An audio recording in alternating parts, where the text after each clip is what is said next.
Have you ever introduced a groundbreaking idea only to find resistance rather than enthusiasm?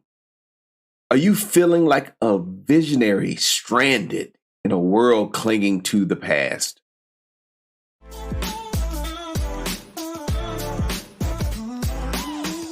Rise and shine, leaders. This is Glen, your cultural futurist, equipping organizations with effective strategies to foster a culture of innovation, reduce workplace stress, and elevate team performance. It's time for our executive coffee break.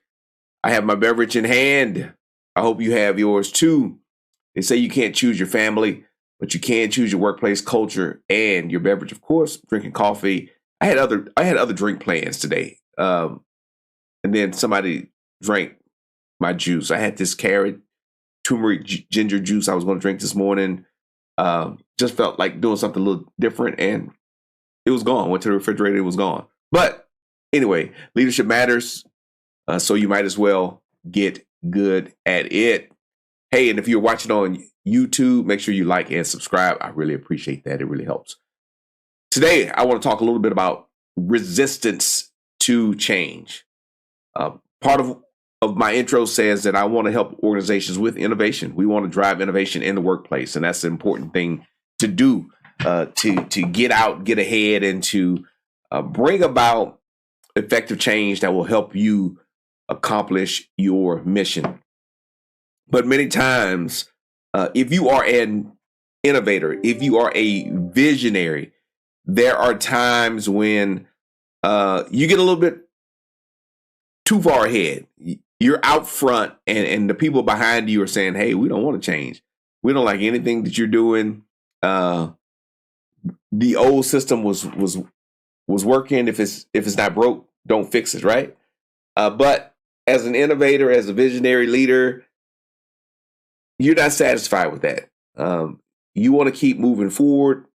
You know there are new ways that you can do things that will make everyone's life easier, but that transition is often hard. So today we're going to dive into a common yet challenging scenario, being an innovator in a workplace that's not ready for change. So how do you turn resistance into enthusiasm, and how can you align your groundbreaking ideas with the existing organizational culture? That's always a challenge. So why are people resistant in the first place? Resistance to change is often rooted in fear of the unknown, fear of loss, or even fear of failure. As leaders, recognizing these fears and addressing them directly is our first step toward overcoming resistance. It's essential that we communicate the why behind the change. People may not always agree initially, but understanding the reasons and the expected outcomes can soften opposition. When I was the event planner, this is back in 2013. And so we started planning our event around, 2010, 2011, we started planning the event. It's an every 2-year event. And one of the challenges for planning an event for a couple of thousand people is communication. How do you communicate information? How do you keep people updated on like the changes that are happening at the event? And so I found this wonderful thing called a QR code. I was like, man, this is wonderful. We can put up a QR code. People can scan information. We don't have to have as much printed information. And we can, people can just scan it with their phones, take a picture of the phones. And there were, that capability existed in 2013. But QR codes weren't that popular. And my team hated it. Like who's going to do that? Who's going to scan something with their phone to get information? I also had video monitors up throughout the event facility, and to have run announcements so people could see live what the announcements were. They can just watch the screen. Both of those ideas went over like a lead balloon. Nobody looked at the monitors. No one used the QR codes. He wasn't our supervisor guy. He just thought it was a dumb idea. He thought QR codes was the dumbest idea ever, that nobody was going to use it. And I was ahead of the game, right? It was 2013. 2012 when I was planning this event. And I just thought it was the greatest thing ever, that this was a way for us to save printing costs, for people to get the information quickly, for us to distribute the information widely, and we didn't have to we could change information when we needed to.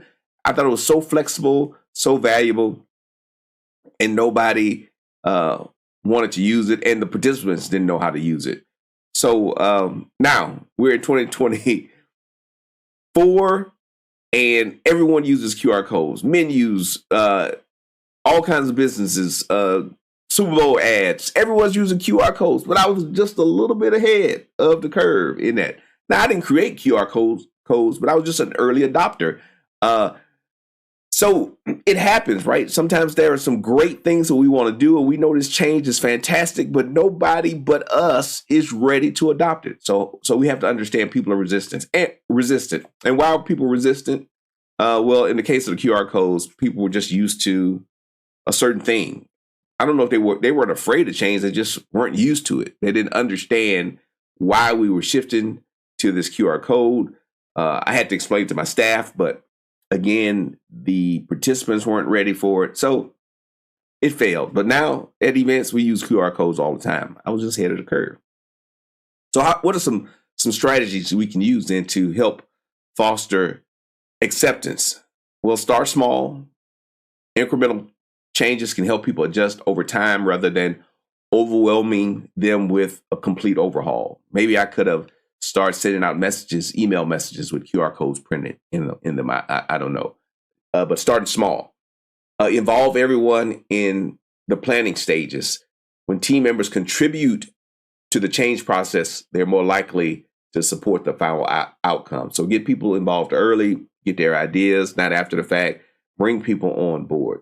That's one of the challenges that I have as a leader, is bringing people on board, because I have 100,000 ideas every day about why we should change and switch to something. So people need to be on the board. So you have to bring people in, create buy-in, all that good stuff. It's just human nature.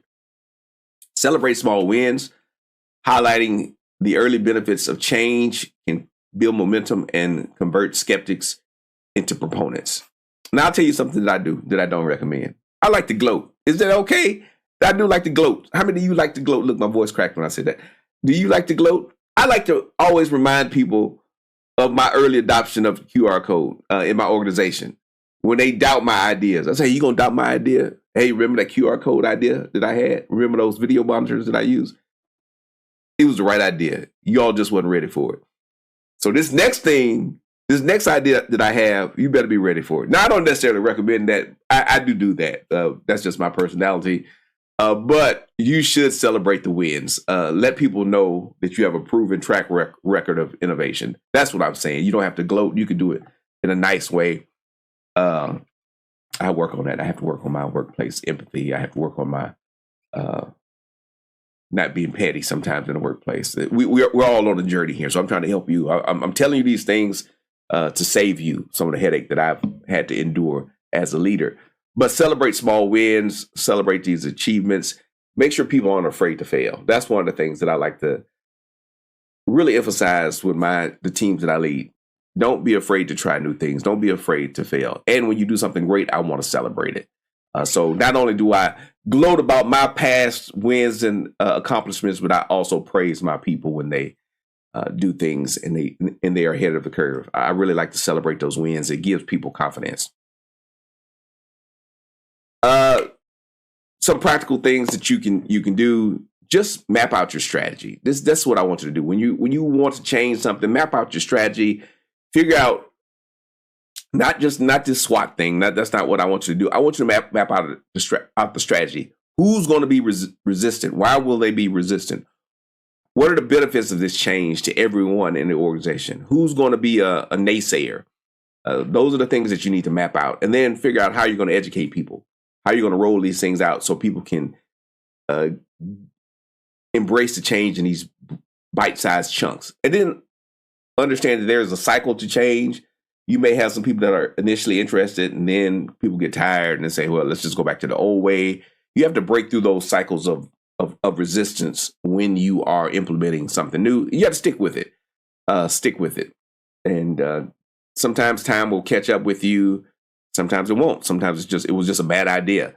But that sense of being a visionary, being out front, comes with some risk, but don't be afraid to fail. Keep pushing through those things.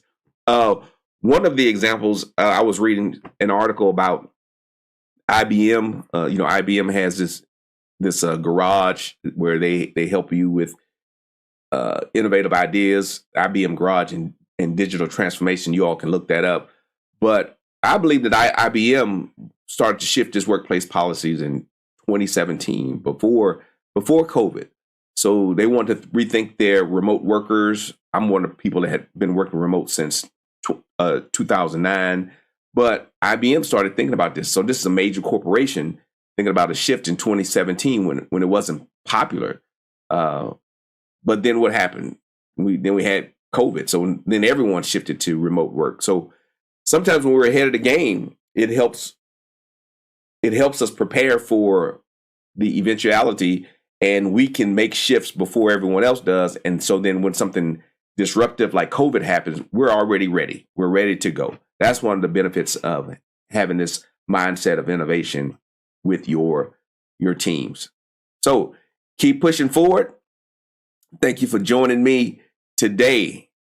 And as I close, let's not forget the strength and perseverance that it takes to lead with empathy and inclusivity. Better leaders get better results. So to every one of you leading the charge for a more inclusive and supportive workspace, I leave you with this: stay bold, stay inspired, and remember that your actions today shape the culture of tomorrow. My name is Glen Guyton. You all have a wonderful, wonderful, wonderful day.